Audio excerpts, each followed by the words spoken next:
Hello guys, welcome back to Nisha's world channel. Nisha's world ചാനലിലേക്ക് എല്ലാ കൂട്ടുകാർക്കും ഒരിക്കൽ കൂടി സ്വാഗതം. എന്തൊക്കെയുണ്ട് എല്ലാവരും വിശേഷങ്ങളൊക്കെ? സുഖം തന്നെയല്ലേ? അപ്പം ഇന്ന് നമ്മൾ കുറച്ച് തുണികളൊക്കെ ഒന്ന് അലക്കാനുണ്ട്. അപ്പോൾ ഒന്ന് ഹോളിഡേ ആണ്.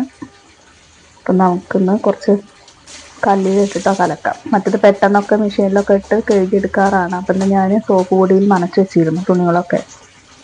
കുറച്ച് തുണികളൊക്കെ അങ്ങനെ നനച്ച് വെച്ചു. അപ്പോൾ അതൊക്കെ ഒന്ന് കല്ലിൽ ഇട്ട് അടിച്ച് കഴുകി വൃത്തിയാക്കാം കേട്ടോ. അപ്പോൾ കുറേ നമ്മൾ മെഷീനിലൊക്കെ ഇടുന്ന എന്നും നമ്മൾ മെഷീനിൽ ഇങ്ങനെ ഇടുമ്പോൾ ക്ലീനായി കിട്ടിക്കൊള്ളണമെന്നില്ല. അപ്പോൾ ചില ഡ്രസ്സുകളൊക്കെ നമ്മൾ കല്ലിട്ട് അലക്കുമ്പോൾ തന്നെയാണ് ചെളിയൊക്കെ പോയി കിട്ടുള്ളൂ. അപ്പോൾ ഒഴിവുള്ളപ്പോഴൊക്കെ അങ്ങനെയൊക്കെ ചെയ്യാറുണ്ട്. അല്ലാത്തപ്പോൾ പിന്നെ നമ്മളൊന്നും സമയമില്ലാതെ പിന്നെ പറഞ്ഞിട്ട് കാര്യമില്ലല്ലോ. അപ്പോൾ മെഷീനിൽ തന്നെ ഇടാറാണ്. ഇന്ന് എന്തായാലും കുറച്ച് തുണികളും അതുപോലെ ഉണ്ണിക്കുട്ടൻ കളിക്കാൻ പോയുള്ള ഡ്രസ്സുകളൊക്കെ ഒന്ന് സോപ്പ് പൊടിയിൽ ഇട്ട് വെച്ചിരുന്നു. അപ്പോൾ അതൊക്കെ ഒന്ന് കല്ലിലിട്ട് അലക്കട്ടെ കേട്ടോ. ഇന്നത്തെ ജോലികളും തിരക്കുകളും ഇങ്ങനെയൊക്കെയാണ്. പിന്നെ എന്താണ് എല്ലാവരും വിശേഷങ്ങളൊക്കെ? സുഖമായിട്ടിരിക്കുന്നു വിചാരിക്കുന്നു. എല്ലാവരും വീഡിയോ കാണാൻ സപ്പോർട്ട് ചെയ്യുക. ഇത്രയൊക്കെ ഉള്ളൂ കേട്ടോ.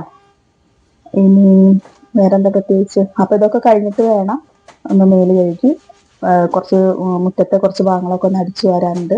അതൊക്കെ ഒന്ന് കഴിയണം. എന്നിട്ട് പിന്നെ കുറച്ച് ജോലികളും കൂടി ഉണ്ട്.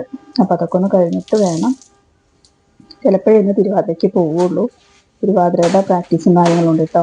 അപ്പോൾ ജനുവരി 3-ാം തീയതിയാണ് തിരുവാതിര. അപ്പോൾ ഞങ്ങളൊരു ശിവദം ഗ്രൂപ്പുണ്ട്. തിരുവാതിരയുടെ ഒരു ടീം തന്നെ ഉണ്ട്. കുറച്ച് ടീച്ചേഴ്സും വീട്ടമ്മമാരൊക്കെ ഉള്ളവർ കേട്ടോ. അപ്പോൾ അവരെല്ലാവരും ചേർന്നുള്ളൊരു ഗ്രൂപ്പ്. കഴിഞ്ഞ വർഷം തിരുവാതിര പ്രാക്ടീസ് ചെയ്യാൻ സാധിച്ചില്ല. കുറേ മരണങ്ങളും ഒക്കെ ഉണ്ടായ കാരണം ഇപ്രാവശ്യം ഞങ്ങൾ തിരുവാതിരയൊക്കെ തുടങ്ങിയിട്ടുണ്ട്. അപ്പോൾ അതിൻ്റെ പ്രാക്ടീസിലാണ്. തിരുവാതിര, ശിവരാത്രി അങ്ങനെയുള്ള സമയത്തൊക്കെ ഞങ്ങൾ കളിക്കാറുണ്ട്. അപ്പോൾ അതൊക്കെ നല്ല ഭംഗിയായിട്ട് അതൊരു എക്സസൈസും കൂടെയാണ്. അപ്പോൾ അതുകൊണ്ട് സ്കൂൾ വിട്ട് വന്ന വേഗം എന്തൊക്കെയോ ചെയ്യാനുള്ളൊരു പ്രതീക്ഷയാണ്. എന്തൊക്കെയോ ചെയ്യാനുണ്ടല്ലോ എന്നുള്ള രീതിക്ക് നമ്മൾ തിരക്കോട് കൂടി മുന്നോട്ട് പോകുമ്പോൾ തന്നെയാണ് ജീവിതം രസം എന്നാണ് എനിക്ക് തോന്നുന്നത്. ഇങ്ങനെ മടി പിടിച്ചിരുന്നാലൊക്കെ എന്തോ ഒരു ലക്ഷ്യമില്ലാത്ത പോലെയായിട്ട് മാറും. അപ്പം ഇന്ന് ഇത്രയൊക്കെ ഉള്ളൂ. അപ്പോൾ തിരുവാതിര പ്രാക്ടീസിന് പോകാനുണ്ട്. ചിലപ്പോൾ പോവും, ഇല്ലെങ്കിൽ പോവില്ല. അപ്പോൾ അതൊക്കെ ഒന്ന് അലക്കിയെടുത്ത് കംഫർട്ടൊക്കെ മുക്കി സെറ്റാക്കട്ടെ. എല്ലാവരും വീഡിയോ കാണുക, സപ്പോർട്ട് ചെയ്യുക കേട്ടോ. വീഡിയോ കണ്ട് അഭിപ്രായങ്ങളൊക്കെ കമൻറ്റ് ബോക്സിൽ അറിയിക്കുക. ഇരുട്ടാവുമ്പോഴേക്ക് വരണം കേട്ടോ. ഡോറ് ചാരേ. അപ്പോൾ ഉണ്ണിക്കുട്ടൻ കളിക്കാൻ പോവുകയാണ്. അപ്പോൾ അത് വിളിച്ച് പറഞ്ഞതാണ്. അപ്പോൾ ഇങ്ങനെയൊക്കെയാണ് കാര്യങ്ങൾ. അപ്പോൾ ഞാൻ ഈ ഡ്രസ്സുകളും കാര്യങ്ങളൊക്കെ ഒന്ന് അലക്കിയെടുക്കട്ടെ. അത് കഴിഞ്ഞ് തെക്കേപ്പുറം ഒന്ന് അടിച്ചു വരാനുണ്ട്. അത്തരം കാര്യങ്ങളൊക്കെ ഉണ്ട്. Okay, bye, tata, by.